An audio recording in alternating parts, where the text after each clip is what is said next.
तो आखिरकार जिस चीज का डर था वही हुआ। जो ट्रंप खुद को भारत का दोस्त बताते हैं, उन्होंने भारत पर 25% का टैरिफ लगाकर जुर्माना भी लगा दिया। ये जुर्माना कितने का है, अभी तक तो इस बारे में कोई जानकारी सामने नहीं आई है, लेकिन आप ट्रंप के ट्वीट की पहली लाइन पढ़ेंगे तो उसमें लिखा है कि वो भारत को अपना दोस्त बताते हैं। भारत को अपना दोस्त बताते हुए 25% के टैरिफ का ऐलान कर दिया। ट्रंप ने कहा, भारत हमारा मित्र है, लेकिन पिछले कुछ सालों में हमने उसके साथ अपेक्षाकृत कम व्यापार किया है क्योंकि उसके टैरिफ बहुत ज्यादा हैं, दुनिया में सबसे ज्यादा। ट्रंप ने अपने अनाउंसमेंट में क्या क्या कहा है, पहले वो जान लीजिए। ट्रंप ने भारत पर 25% टैरिफ लगाने की घोषणा की। 1 अगस्त से भारत पर टैरिफ लगेगा। भारत को रूस से खरीद के लिए अतिरिक्त जुर्माना भी देना होगा और ये रूस यूक्रेन संघर्ष को रोकने की वैश्विक अपेक्षाओं के खिलाफ है।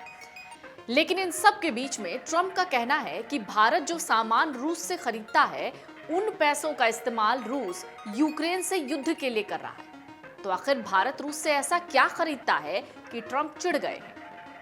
भारत और रूस के बीच लंबे समय से मजबूत व्यापारिक और रणनीतिक संबंध रहे हैं, जैसे रक्षा उपकरण और हथियार। भारत रूस से रक्षा उपकरण और हथियार खरीदता है। रूस भारत का सबसे बड़ा रक्षा आपूर्तिकर्ता रहा है।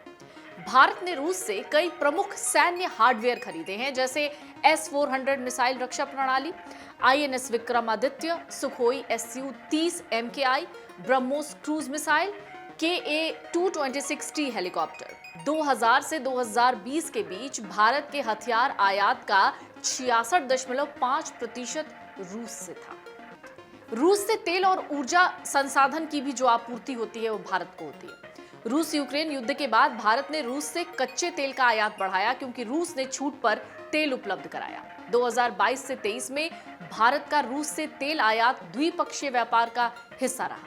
2023 से 24 में बाइलैटरल ट्रेड में $65.7 बिलियन तक ही पहुंचा, जिसमें तेल आयात का बड़ा योगदान था। भारत रूस से प्राकृतिक गैस और अन्य ऊर्जा संसाधन भी आयात करता है। उर्वरक, खनिज और कच्चा माल, परमाणु ऊर्जा, तकनीक, औद्योगिक और तकनीकी उपकरण, ब्यूटाइल और रबड़ भी।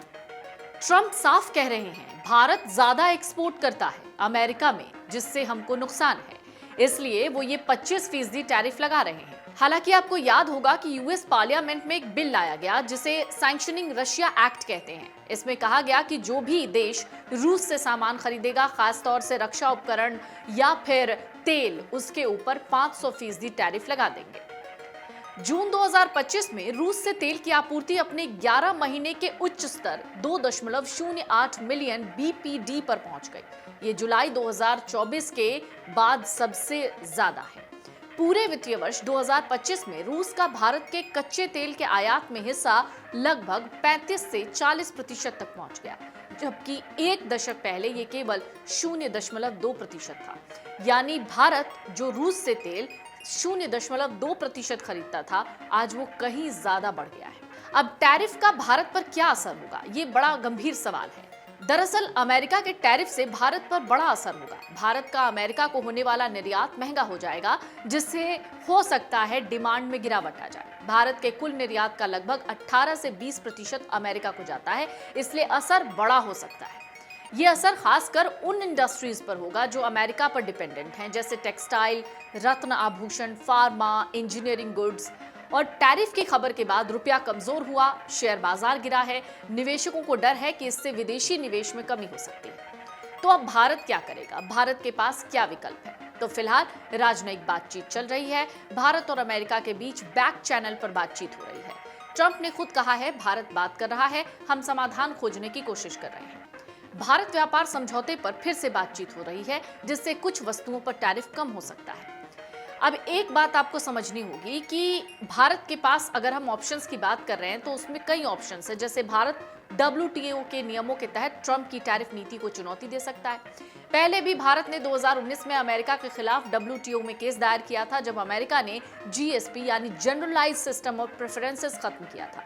अमेरिका के अलावा यूरोप, मिडिल ईस्ट, अफ्रीका और एशियन देशों को निर्यात बढ़ाने पर जोर दिया जा सकता है। इससे अमेरिका पर जो निर्भरता है वो कम होगी। सरकार उन उद्योगों को राहत पैकेज दे सकती है जो अमेरिका में सबसे ज्यादा निर्यात करते हैं, जैसे pharma, textile, auto parts, metal, इस्पात। एमएसएमईज और किसानों को सब्सिडी या टैक्स राहत मिल सकती है। टेक्नोलॉजी और इलेक्ट्रॉनिक सेक्टर पर फोकस बढ़ सकता है, चूंकि स्मार्टफोन, लैपटॉप, इन सब पर अभी टैरिफ नहीं लगे हैं। भारत इन उत्पादों के निर्यात को और बढ़ावा दे सकता है। साथ ही इलेक्ट्रॉनिक्स मैन्युफैक्चरिंग को भारत में लाने के लिए पीएलआई यानी प्रोडक्शन लिंक्ड इंसेंटिव्स जैसी योजनाएं और तेज की जा सकती हैं। तो उम्मीद करते हैं कि आपको ट्रंप का टैरिफ समझ में आ गया होगा। भारत पर इसका क्या असर पड़ेगा, ऐसे में आप क्या सोचते हैं? क्या ट्रंप का ये टैरिफ जायज है? ऐसे में अब भारत सरकार को क्या करना चाहिए? अपने जवाब और अपनी जो फीडबैक है वो कमेंट बॉक्स में लिखकर जरूर भेजिएगा। अगर आप ये वीडियो YouTube पर देख रहे हैं तो हमारे चैनल को सब्सक्राइब कर बेल आइकन दबाएं और Facebook पर देख रहे हैं तो हमारे पेज को लाइक करें।